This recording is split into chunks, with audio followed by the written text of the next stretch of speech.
is Mark Blaisdell. I'm a senator from Kalispell, Senate District 4. I've had the honor to serve for nearly 7 sessions now. And one of the recurring and hotly debated subjects each and every session is discussion of access to the approximately 1.52 million acres of inaccessible federal landlocked lands, as well as opportunities of how we can access state lands that are currently landlocked as well. As you can see by the broad base of supports and groups and legislators that have co-sponsored this bill on both sides of the aisle, Senate Bill 341, the Public Access to Lands, or the PAL Act, is a collaborative effort designed by a lot of listening and trying to address as many of the areas of commonly caused concerns. The PAL Act allocates nearly up to $500,000 per year for the Department of Fish and Game to enter into access agreements with willing landowners of up to $15,000 per year. These agreements will include the amount of compensation and the duration based on the type of access and amount of land that is accessed, improvements to the land provided by the department to facilitate public access, the time periods when the access may or may not be used. I think this is important to point out that this is just not designated for hunting season, but could be access year-round, as well as penalties for trespassing on private land not covered by the agreement. These agreements have also been reviewed. These agreements will also be reviewed by the Public Wildlife Advisory Committee, which has proven to be a talented group of landowners, sportsmen, and legislators.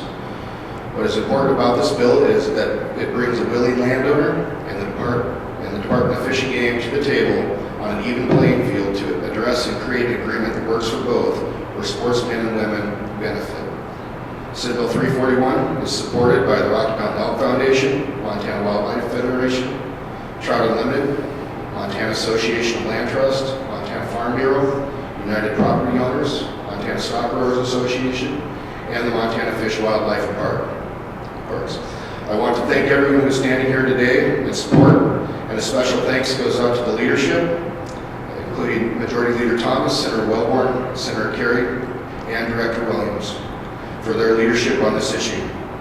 It is also important that I recognize one person in particular for his incredible efforts in keeping this dialogue going over the last 2 months to come up with a product that I think we all can be proud of. Mr. Casey Collins, that's part of our legislative staff. Thank you. Good afternoon, I'm Mark Lambrecht on behalf of the Rocky Mountain Elk Foundation.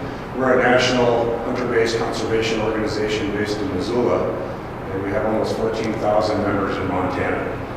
I want to thank Senator Blaisdell for bringing this idea forward, because this is one of the best things that we do, providing public access around the state of Montana and around the country. In fact, we've conserved over 826,000 acres of vital habitat in Montana and provided access to nearly 300,000 acres of hunting grounds in Montana for hunting, fishing, other types of outdoor recreation. I think a lot of people have seen the results of surveys over the last couple of decades, and hunting participation is declining all around the country. And the research indicates that one of the main reasons for that decline in participation is a lack of access, particularly tough in other states, but it's becoming a growing problem in Montana. It becomes a growing problem for Montana Department of Fish, Wildlife, and Parks in managing elk herds. And so this idea, I think, would be a significant tool to add into the toolbox to help provide that public access, help out hunting participation, and help out elk management. You know, the department in the state has a number of different ways to secure access: acquisitions, easements, block management program, and unblocking public lands program, and the Montana Public Lands Access Network, which we passed last session. The reason I think this is important, I went to a meeting of the Private Land Public Wildlife Council a couple of years ago, and they had a landowner panel. And every one of these landowners said that they really want to help the public access for hunting and help out with elk management. But the most important factor that they found in these programs is they want to maintain a reasonable amount of control over that access, when that access occurs, where it occurs. And I think this bill would move a long way towards retaining that landowner control. And I hope that the committee this afternoon will give it a good consideration and pass it without delay.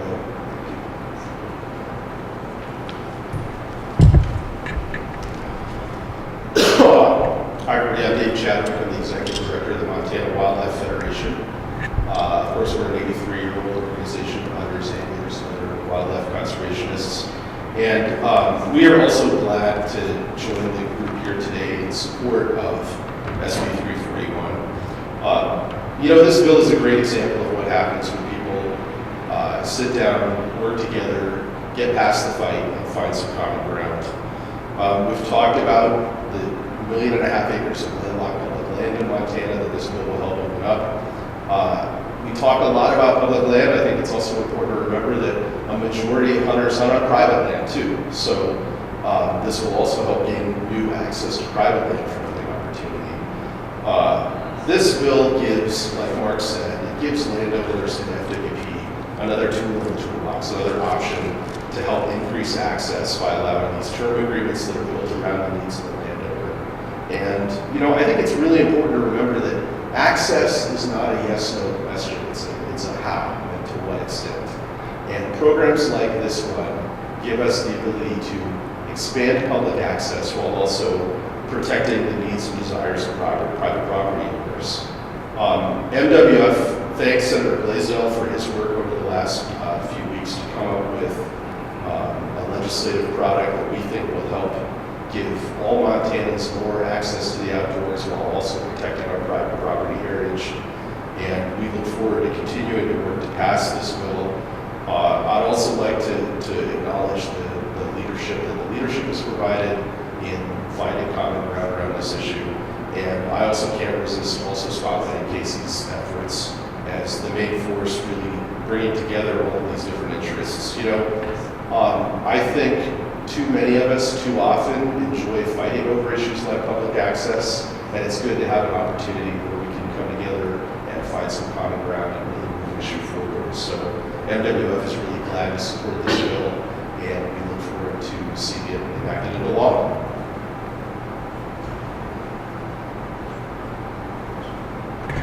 Mark, are you going to take questions? Yeah.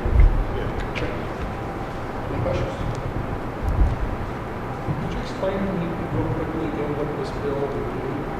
Okay, one of the, yes, thanks, so one of the common occurrences up here is how do we address getting to those landlocked lands that are often the topic of hotly debated topics here in the state. What this will do is allow a landowner to be able to negotiate the terms of an agreement to allow access into those landlocked lands, be it through a roadway, be it through a walk-in access or so forth. But primarily what this will do is allow the landowner to get into an agreement with Fish and Game where everybody knows the defined goals and principles of what needs to be done to address this. And so that the sportsmen and women know where these accesses are, how to get there, and what rules are expected of them to maintain their agreement. So the landowner keeps the land, just allows public access? Yes. Where is the funding coming from? Currently it will come out of the Fish and Game through their license account that they have. There will be no new fees.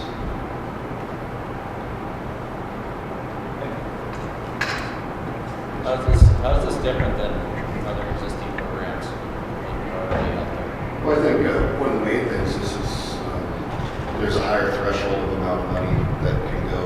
I think there's a larger discussion about what's in the agreement between the landowner and the department as far as what the expectations are, time frames of the agreement, and also the way that both, if the landowner doesn't live up to the agreement or on the other side, it isn't lived up to, there's a way to get out as well. So I think it creates a more even playing field, as well as the opportunities here that I think one of the envisions is that we're going to be able to have a road that's going to be able to be accessed through a private property, and that's part of it where maybe there's a parking lot that's created or something like that then they can go and access closer.